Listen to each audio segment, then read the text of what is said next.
வெக்கமா இருக்குடா. என்ன விஜி? இல்ல சொன்னா என்ன பார்த்து சிரிக்க கூடாது. சரி சொல்லு. எனக்கும் பல்ப் எரிஞ்சதுடா. மணி கூட அடிச்சது.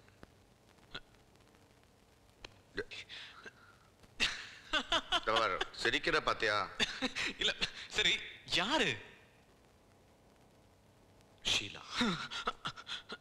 ஷீலாவா? இதெல்லாம் எப்ப நடந்துச்சு? நேத்து ஷாப்பிங் காம்ப்ளெக்ஸ்ல பார்த்தோம்ல, அப்பதான் யோசிச்சு பார்த்தேன். அப்புறம் முடிவே பண்ணிட்டேன். என்ன முடிவு? அவளை கல்யாணம் பண்ணிக்கிறதா. ரொம்ப சந்தோஷம் விஜி, உனக்கு உண்மையில பெரிய மனசு. இல்லடா, நான் ஏதோ வாழ்க்கை கொடுக்கணும்னு இல்லை, உன்ன மாதிரி தான் என் வாழ்க்கையை அவளோட ஷேர் பண்ணிக்கலான்னு. சரி ஓகே, இப்ப ஆக வேண்டியதை பார்ப்போம்.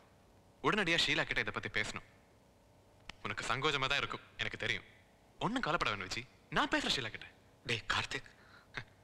என்ன விஜி, உனக்காக இது கூட பண்ண மாட்டேனா? இல்லடா, நானே பேசிட்டேன்.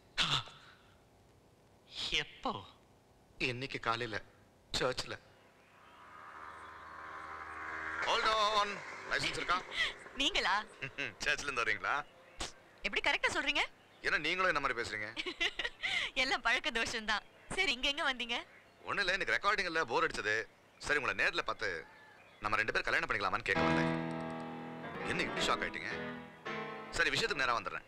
நான் உங்களை கல்யாணம் பண்ணிக்க ஆசைப்படுறேன். என்னை பத்தி உங்களுக்கு நல்லா தெரியும். நான் ஒரு கீபோர்ட் பிளேயர், நல்லா சம்பாதிக்கிறேன். தங்கச்சி கல்யாணம் பண்ணிட்டேன், நானும் அம்மா மட்டும் தான். So I am free. மற்றபடி பீத்தோவன், மைக்கேல் ஜாக்சன் பிறந்த நாளைக்கு பீர் குடிப்பேன். Any problem? இப்படி இப்படி திடீர்னு கேட்டா என்னை பத்தி உங்களுக்கு தெரியும்ல? தெரியுமே. அதனால என்ன, உங்க கடந்த கால வாழ்க்கையை பத்தி எனக்கு எந்த கவலையும் இல்லை. இந்த மாதிரி யாருக்கு வேணாலும் நடக்கலாம். இன்ஃபேக்ட் என் லைஃப்லயே நான் 1.5 வருஷம் நடக்க முடியாம இருந்தேன். எல்லாரும் என்ன தூக்கிட்டு தான் போவாங்க. ஆமா, அப்ப நான் கை குழந்தையா இருந்தேன். Okay, jokes abort. நான் சொல்ல வேண்டியதை சொல்லிட்டேன். இப்போ நீங்க தான் சொல்லணும். நிஜமாவே இப்படியா பேசுன? ஆமா. அப்புறம் என்னதான் சொன்னா?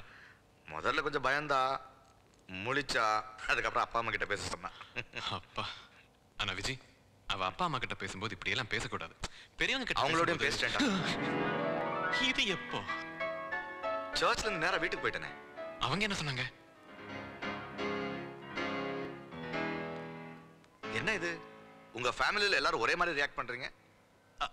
நீங்க திடீர்னு இப்படி சொன்ன உடனே என்ன சொல்றதுன்னே எங்களுக்கு ஒன்றும் புரியல. இல்ல, நான் இப்படி கேட்கறேன்னு தப்பா எடுத்துக்காதீங்க. உங்க பொண்ணுக்கு இன்னொரு கல்யாணம் பண்ணி வைக்கிறதுல உங்களுக்கு ஏதாவது பிரச்சனை இருக்கா? ஐயோ, அதெல்லாம் ஒண்ணு இல்ல. அவளுக்கு மறுபடியும் இப்படி ஒரு வாழ்க்கை அமையணும்னு நான் தினமும் கடவுளை வேண்டிட்டு இருக்கேன். ஓகே, நல்லா யோசிச்சு முடிவு சொல்லுங்க. நீங்க நாளைக்கே சொல்லணும்னு இல்ல, இன்னைக்கு கூட சொல்லலாம். கல்யாணம் முடிஞ்சிடுச்சா இனிமே தானா? சேச்சே, இனிமே தான்டா. கல்யாணத்தை சர்ச்சில் வச்சுக்கலாமான்னு கேட்டாங்க. நமக்கு என்ன, நாட்டில் சில பேர் கடல் கடியில பண்றா, சில பேர் ஆகாயத்துல பண்றா. சர்ச்சில் தான் ஓகேன்னு சொல்லிட்டேன். ஆனா கார்த்திக், இதுல ஒரு அழகான விஷயம் என்னன்னா, நேத்து இந்த விஷயத்த நான் அம்மா கிட்ட சொன்னேன்.